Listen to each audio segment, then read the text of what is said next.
Il y a un voile que peu de gens osent soulever. Un silence qui n'est pas seulement de la prudence, mais de la peur. La peur de ce qui pourrait arriver si la vérité était dite jusqu'au bout. Car quelque chose est en train de changer, et ce, avec une force qui secoue les fondations même de l'Église catholique.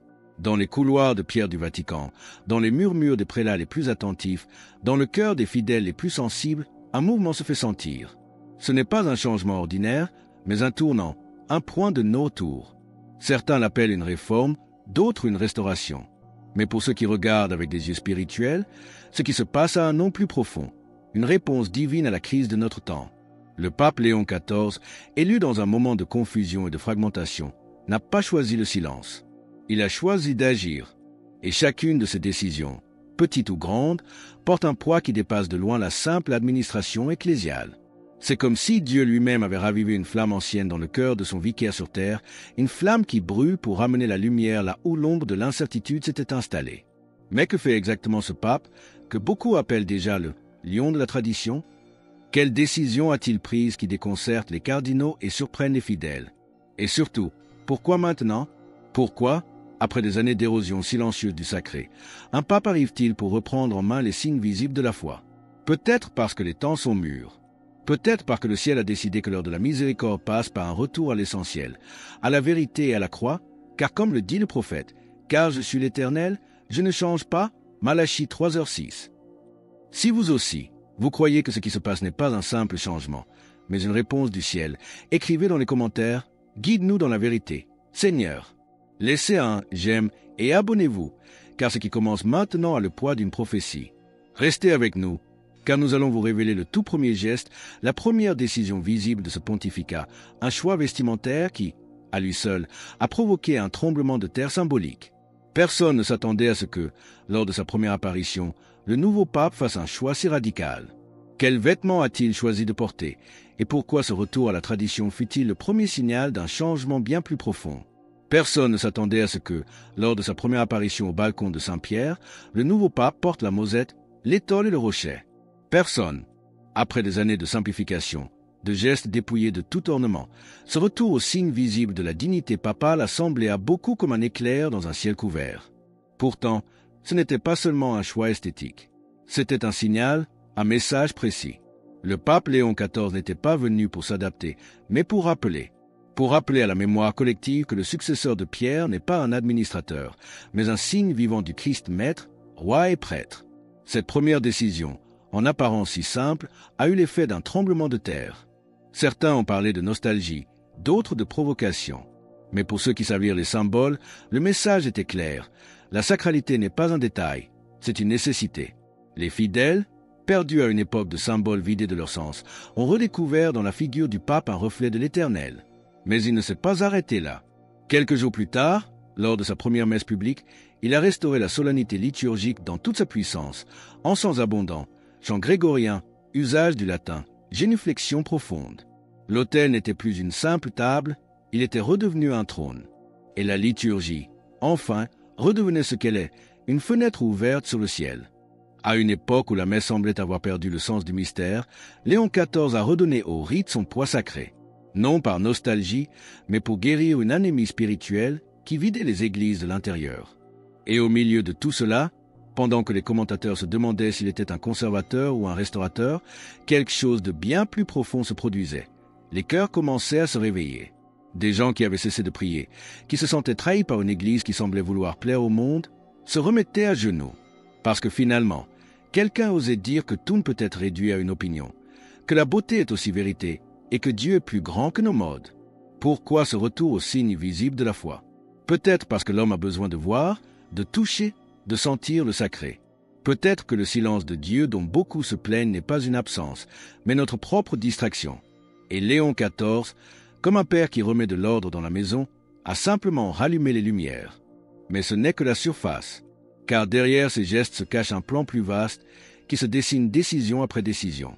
Quel fut le premier voyage inattendu de ce pape, loin des caméras, et quelles armes spirituelles a-t-il immédiatement demandé à chaque catholique de reprendre en main?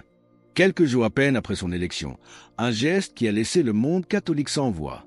Le nouveau pape, au lieu de rester dans les palais du pouvoir, a décidé de se mettre en route. Pas de manière symbolique, mais réellement. Il a quitté le Vatican pour s'agenouiller devant l'image miraculeuse de Notre-Dame du Bon Conseil à Genazzano. Sans public, sans caméra, sans proclamation. Juste lui, Marie et le silence. Et là, dans ce geste caché mais extrêmement puissant, il a été compris que la dévotion mariale ne serait pas marginale dans ce pontificat, mais le cœur battant d'un retour spirituel authentique. Le même jour, avec des mots simples mais tranchants, il a invité chaque catholique à reprendre en main le chapelet, chaque jour, avec foi et persévérance. Non pas comme une habitude, mais comme une arme. Le monde a besoin de mère, dit-il, et l'Église a besoin de la mère. Ce n'était pas de la poésie, c'était une stratégie céleste.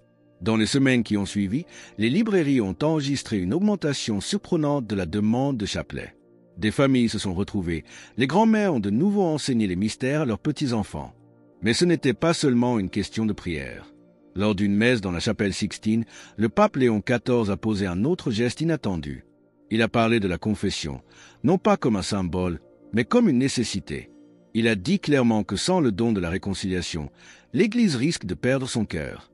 Et il a appelé chaque prêtre à redécouvrir le confessionnal, non pas comme une obligation pastorale, mais comme un lieu de miracle. En quelques jours, de nombreux diocèses ont augmenté les heures de confession. Des prêtres ont raconté avoir vu des files d'attente comme ils n'en avaient pas vu depuis des années. Des larmes, des retours, des conversions soudaines. Car lorsque la porte du pardon s'ouvre, Dieu ne tarde pas à entrer. Ces deux choix, en apparence si intimes, génèrent une onde profonde. Ce ne sont pas seulement des décisions pastorales, ce sont des blessures qui commencent à guérir. Le peuple fidèle, égaré par les scandales, les doctrines confuses et la froideur liturgique, retrouve le chemin de la maison. Non pas parce que le pape a changé quelque chose à l'extérieur, mais parce qu'il a ravivé quelque chose à l'intérieur. En restaurant le chapelet et la confession, le pape a commencé à guérir le cœur du peuple. Mais il savait que pour guérir le corps de l'Église, il devait aussi s'adresser à ses pasteurs.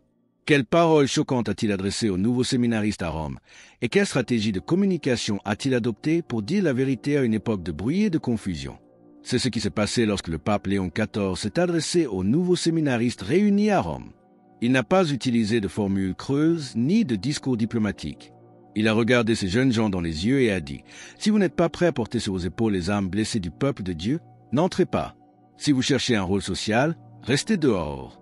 Le prêtre est un homme qui se consume par amour ou il n'est rien. » Ces paroles ont résonné dans les séminaires du monde entier. Pour certains, elles ont été dures, pour d'autres, une illumination. Mais personne n'est resté indifférent. Car le pape ne parlait pas de réforme théorique, il parlait d'un nouveau modèle de sacerdoce, non pas basé sur l'efficacité, mais sur la paternité spirituelle.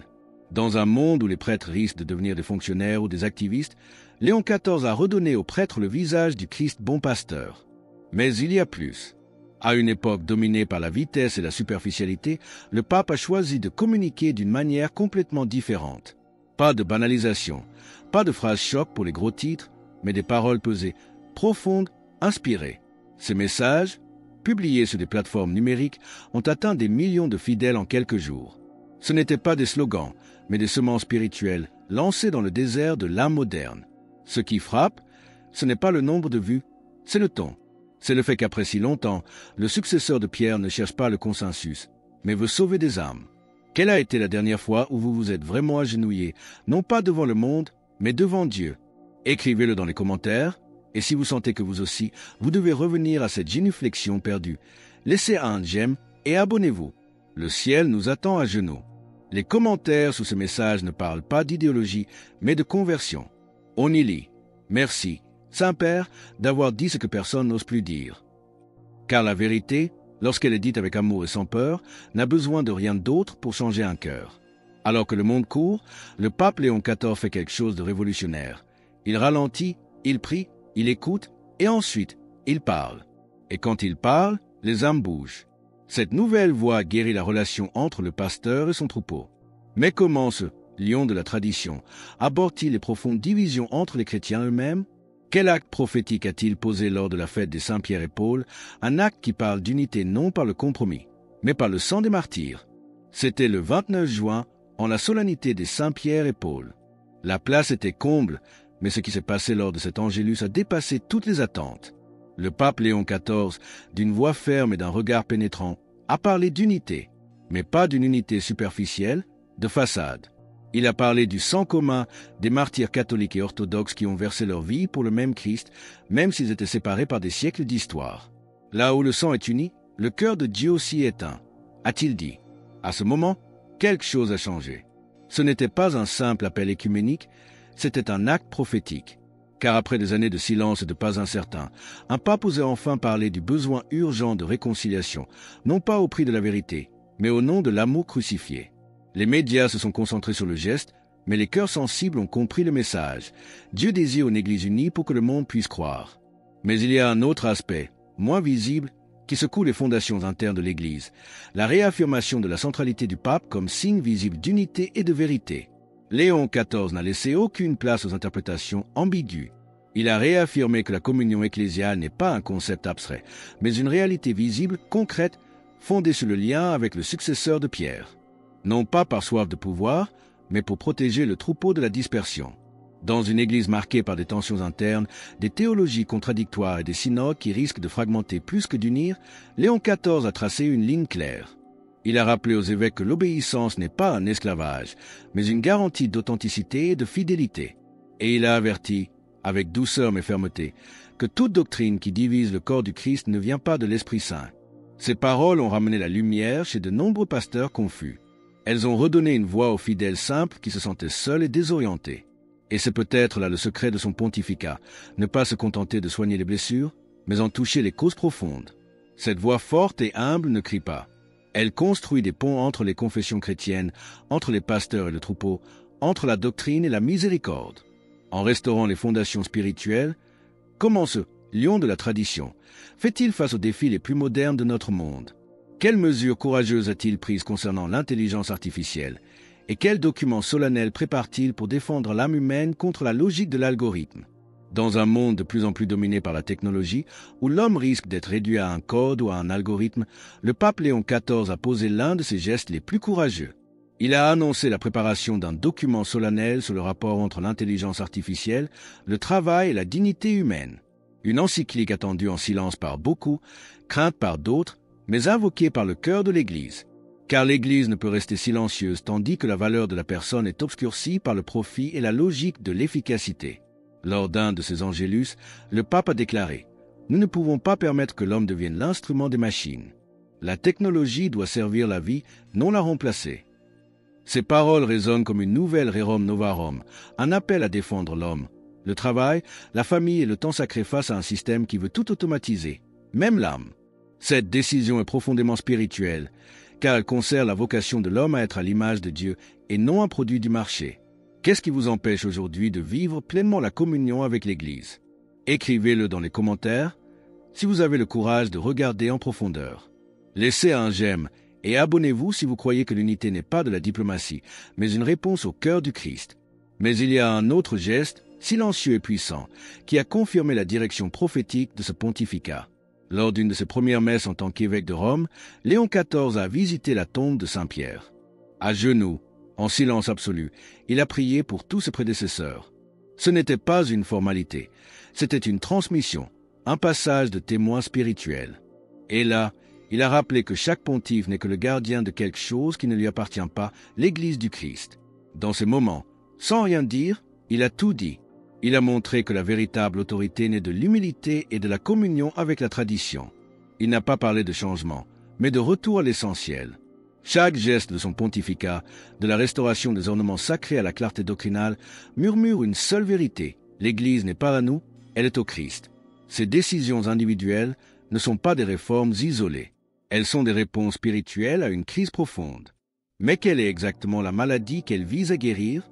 Quelle est la douleur profonde de l'Église que ces gestes apaisent, un par un, en ramenant la lumière dans l'ombre? Les décisions du pape Léon XIV ne sont pas de simples réformes. Ce sont des réponses spirituelles à une crise profonde qui, depuis des décennies, déchire l'Église, désoriente les fidèles et vide les cœurs de leur sens. La cause de cette douleur est la perte du sacré, de la beauté et de la paternité spirituelle. Et c'est précisément là que les choix de Léon XIV deviennent un baume et un remède. Le retour à la solennité liturgique guérit le cœur fatigué de ceux qui cherchaient Dieu et ne trouvaient que des paroles creuses. La promotion du chapelet et de la confession répond à un monde qui a perdu ses pères et ses repères. La réaffirmation de l'unité de l'Église autour du pape n'est pas de l'autoritarisme, mais une protection spirituelle contre la confusion doctrinale. Son courage à dénoncer les dangers de l'intelligence artificielle n'est pas de la politique, c'est de la prophétie. Et son geste le plus silencieux, s'agenouiller sur la tombe de Pierre, est la plus grande source de consolation, car il nous rappelle que l'Église est encore vivante, fondée sur le roc. Ces décisions sont des fissures de miséricorde ouvertes dans le mur de l'indifférence, des fentes par lesquelles la lumière entre à nouveau. Et cette lumière réchauffe, éclaire et guide. Pour ceux qui sont confus, elles offrent une direction. Pour ceux qui sont blessés, elles offrent la guérison. Léon XIV n'a rien inventé, mais il a eu le courage de retoucher les cordes éternelles de la foi pour les faire vibrer à nouveau. À la fin, tout nous ramène à une seule question. Où allons-nous et qui nous guide? Les 10 décisions que nous avons vues ne sont pas la fin d'un chemin. Elles sont le début. Elles sont la voix du ciel qui dit « Je ne vous ai pas abandonné ». Chaque geste de ce pontificat est une invitation à prier, à croire que la sainteté est encore possible, que la messe est encore un miracle, que le chapelet peut encore sauver des familles et que vous, précisément vous, pouvez faire la différence. Si ces paroles ont touché quelque chose en vous, alors restez avec nous. Rejoignez cette communauté qui ne cherche pas le bruit, mais la vérité. Écrivez dans les commentaires votre ville et votre prénom, afin que nous puissions prier pour vous, personnellement. Et si vous sentez dans votre cœur le besoin de dire « Amen », faites-le, car c'est dire oui au Seigneur. Laissez un j'aime pour que ce message atteigne plus d'âmes et abonnez-vous. La prochaine vidéo qui apparaîtra sur votre écran est une lumière encore plus grande. Cliquez dessus. Que la paix du Christ vous rejoigne maintenant et que Marie vous couvre de son manteau. Amen.